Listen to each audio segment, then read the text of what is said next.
మణిశర్మ ఈయన గురించి ప్రత్యేకించి ఇంట్రడక్షన్ అవసరం లేదు.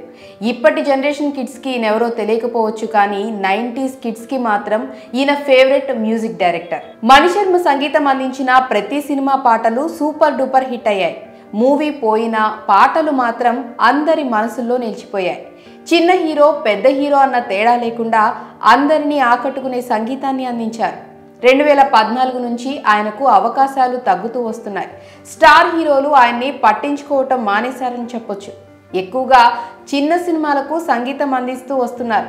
2017, 2019 సంవత్సరాల్లో ఎక్కువ చిత్రాలకు సంగీతం అందించిన వాటిలో ఎక్కువ శాతం చిన్న సినిమాలే ఉన్నాయి.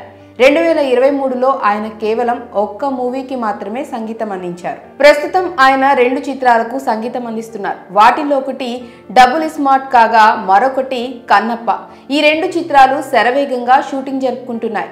అవకాశాలు బాగా తగ్గిపోవడంతో మణిశర్మ కొంత మానసిక కుంగుబాటుకు గురవుతున్నారు. తాజాగా టాలీవుడ్ స్టార్ హీరోలు పవన్ కళ్యాణ్, మహేష్ బాబులకు ఆయన ఓ విజ్ఞప్తి చేశారు. తనకు అవకాశం ఇవ్వాలని కోరారు. సంగీత దర్శకులను రిపీట్ చేస్తూ ఉండాలని అన్నారు.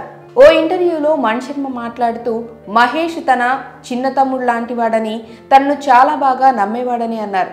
అతని నమ్మకాన్ని ఇద్దరం కలిసి పనిచేసిన లాస్ట్ సినిమా వరకు కొనసాగించానని అన్నారు. అయితే ఏం జరిగిందో తనకు తెలియదని, తామిద్దరం కలిసి పనిచేసిన చివరి సినిమా తర్వాత తనకు మళ్ళీ ఫోన్ చేయలేదని బాధపడ్డారు. తాను పవన్ కళ్యాణ్ ఖుషి సినిమాలోని చెలియ చెలియ పాటను కలిసి కంపోజ్ చేశామని, కలిసి డాన్సులు చేశామని, కలిసి పాడామని అన్నారు. ఈ పాటలు సిద్ధం చేసే సమయంలో చాలా ఎంజాయ్ చేశామని మణిశర్మ అన్నారు. మహేష్, పవన్ లాంటి స్టార్లు తమ మ్యూజిక్ డైరెక్టర్లను రొటేట్ చేయాలని, దేవి, తమన్లలాగా నాకు కూడా ఓ మంచి అవకాశం ఇవ్వాలని అన్నారు. కాగా పవన్, మణిశర్మ, మహేష్, మణిశర్మ కాంబినేషన్లో ఎన్నో హిట్ సాంగ్స్ వచ్చాయి. ఆ పాటల్ని ఇప్పటికీ కూడా వింటూ ఎంజాయ్ చేస్తున్నారు జనం. ఏం జరిగిందో ఏమో కానీ ఈ ఇద్దరు హీరోలు మణిశర్మను తమ సినిమాలకు తీసుకోవటాన్ని తగ్గించేశారు. ఇదే మణిశర్మను ఆవేదనకు గురయ్యేలా చేస్తోంది.